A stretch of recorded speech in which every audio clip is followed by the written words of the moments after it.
C'est par ce trou étroit que devraient sortir les premiers mineurs. Un par un, ils emprunteront une nacelle large de 53 cm, environ la longueur d'un bras. Une remontée solitaire et longue, environ un quart d'heure à la vitesse d'un vieil ascenseur. Après un test réussi lundi, les autorités disent être prêtes. La capsule se comporte très bien à l'intérieur du conduit. Elle s'adapte au déplacement avec revêtement et sans revêtement.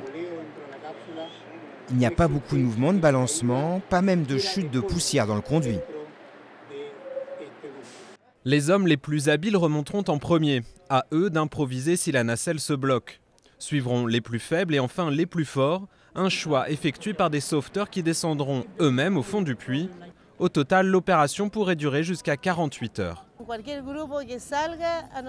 Peu importe le groupe dans lequel il va sortir, l'essentiel c'est qu'ils sortent tous en bon état. Une fois à l'extérieur, l'emploi du temps sera serré. Examen médical immédiat, puis quelques minutes avec la famille, avant d'être transporté par hélicoptère dans cet hôpital. Les vitres ont été obscurcies pour permettre une adaptation progressive à la lumière, un des grands problèmes qu'ils vont devoir affronter pour ne pas s'abîmer les rétines. Suivront 48 heures d'examen, notamment psychologiques, dentaires et dermatologiques. Les 1700 journalistes qui campent autour de la mine devront donc attendre. Les mineurs leur ont déjà demandé quelques jours de répit.